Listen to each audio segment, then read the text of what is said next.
Баршаңызға сәлем, арнамызға қош келдіңіздер. Жапониядағы ғаламат саяхатымызды жалғастырайық. Өткен бөлімде біз Кочи қаласында қонатын жер іздеп жүрген жерімізден қоштасқан едік.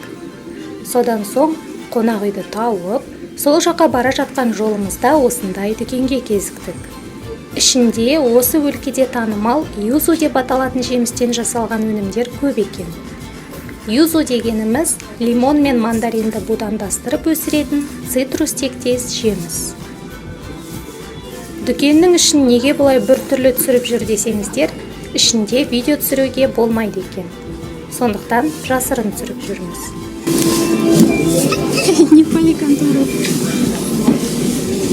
Түсірмейін десек, бір ғана жемістен осыншама өнім жасап сатып отырған жапондардың пысықтығын да көрсеткіміз келіп тұр. Юзудан жасалған сусын, желе, мармелад, тосап, печенье, соус, сірке су, ішімдіктер, тағысын тағы толып тұр екен. Сонымен не керек, дәмін татып көрейік деп, осы жерден бірнеше зат сатып алдық. Оның бәрін қазір қонақ үйге жеткен соң көрсетеміз.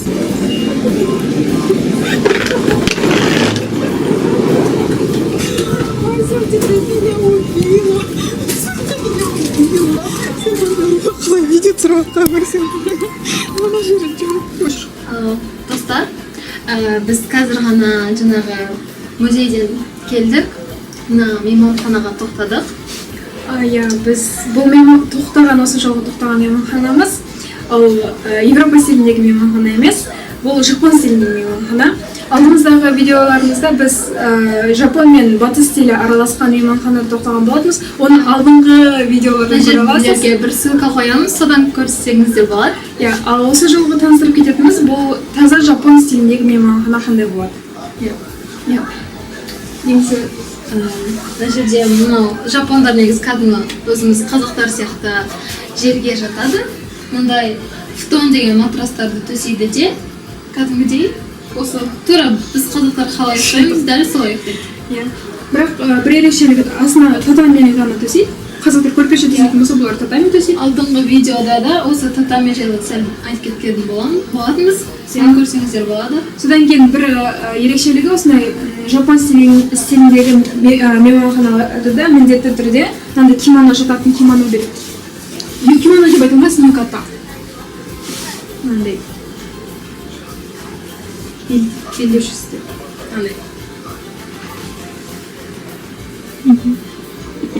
Осыны киіп ұйықтаймыз. Достар, сіздерге тағы бір күшті жапондардың бір ерекшелігін айтып кететін болсақ, артындағы нәрсе не деп ойлайсыздар? Ол кәдімгі ванна.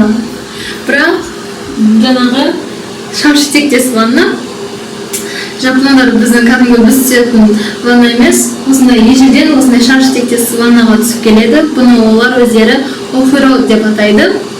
Мұндай ваннаға өте ыстық суды толтырады да 38 градус, 40 градус суды толтырып, ішінде отырады. Ал қазіргі заманғы жапондарға келетін болсақ, бұлар жапондар қазір бұндай ваннаны қолданбайды. Сол біз мұндай ваннаны көріп, өте таңғалып қалдық. Бірақ бұл мейманхана жапон стиліндегі мейманхана болғандықтан, осындай ванна әлі күнге дейін сақталған екен.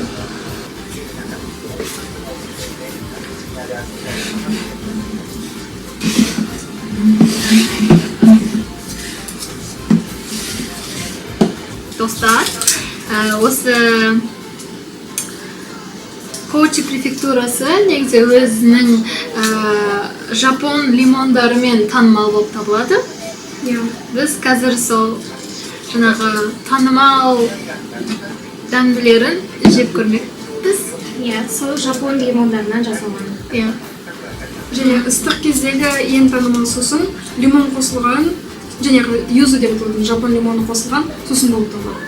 Және бір айтып кететін нәрсе, жапон лимоны біздің жейтін кәдімгі лимон сияқты емес, дәмді болып келеді, кішкене тәттілеу, қышқыл емес. Көрейік. Желе.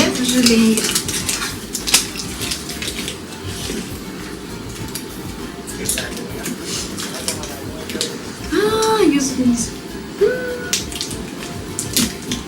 Мен көбірек.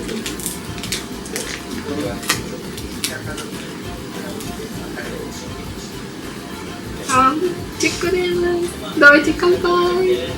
Компай.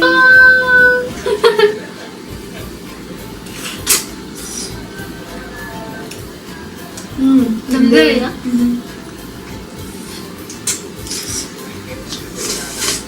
Жұмсақ.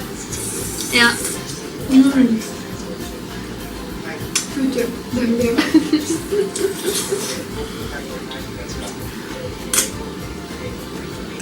Мен осы Жапонияда ең қатты осы желелерді жақсы көремін жапондардың. Түрлері өте көп, дәмдері де өте көп. И бәрінің дәмі, мысалы, қай көкөністен немесе жемістен жасайды. Көкөністен не жасайды, томаты болды.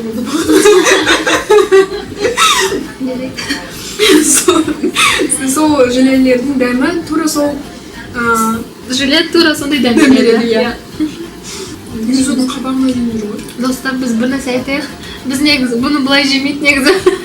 Біз қасық алуды ұмытып кетіппіз.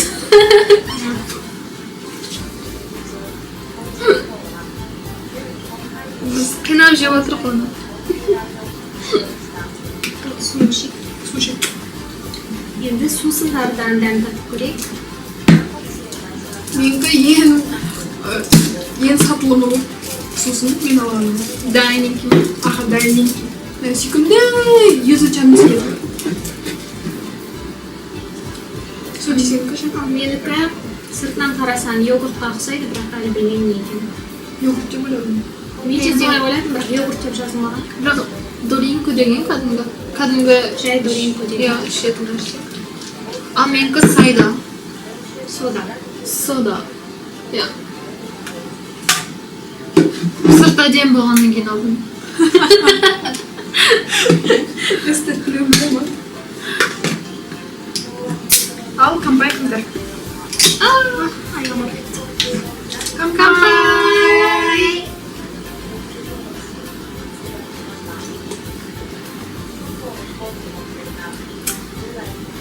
Сүккери.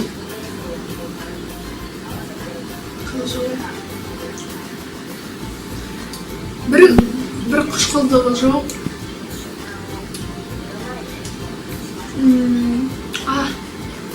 Күшті.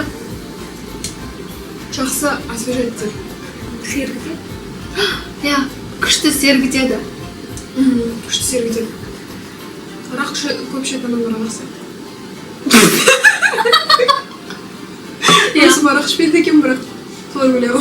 Оны қылғаны қой, зачем такое говорить? Менікінің де дәмі күшті екен.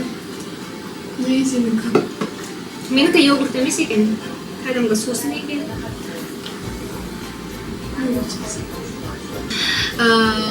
Достар, негізі соңғы видеоларда біз жаңағы барған жерлерімізде түрлі сол жерге ғана тән, сол жердің бір дәмдісін жеуге тырысып жүрміз.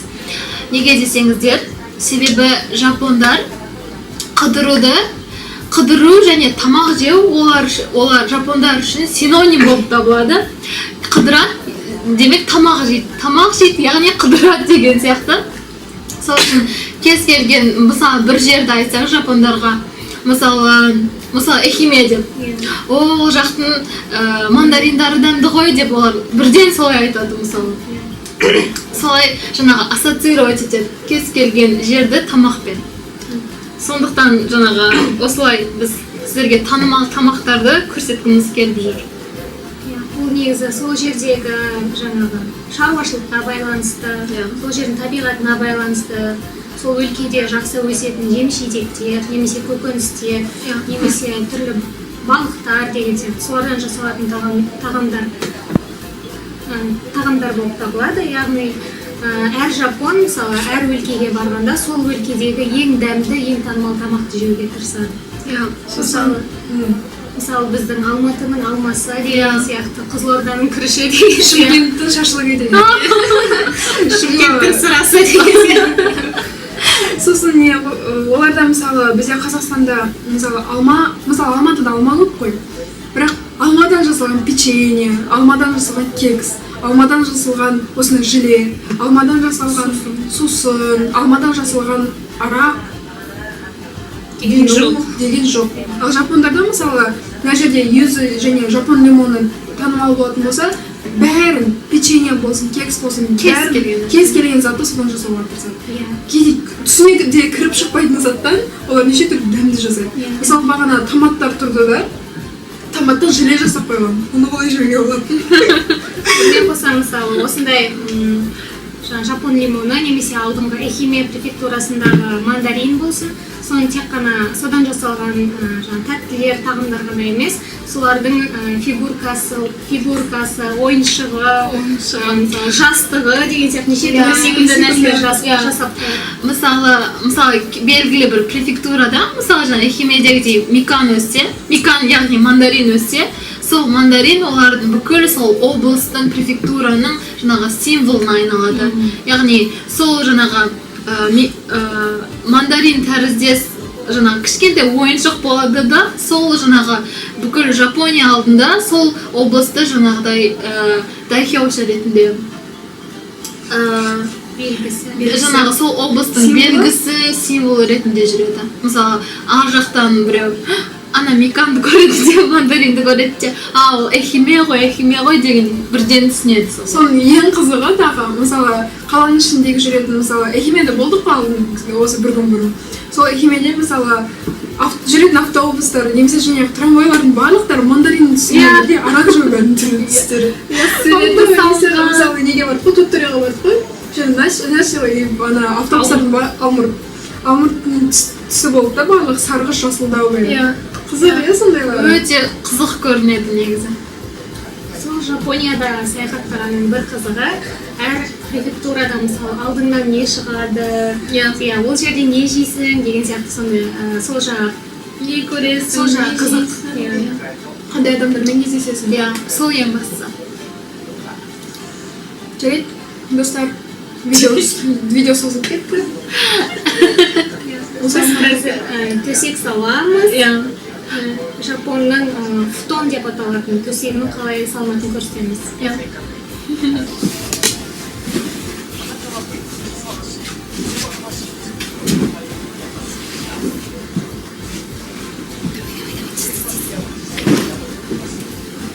Қаптап қойған ба бәрі?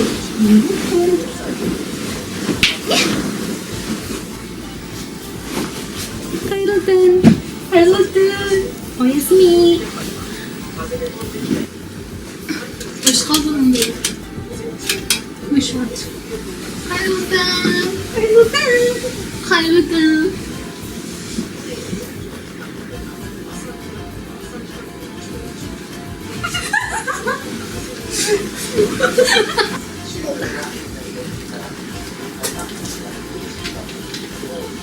Жүрегі дәмді.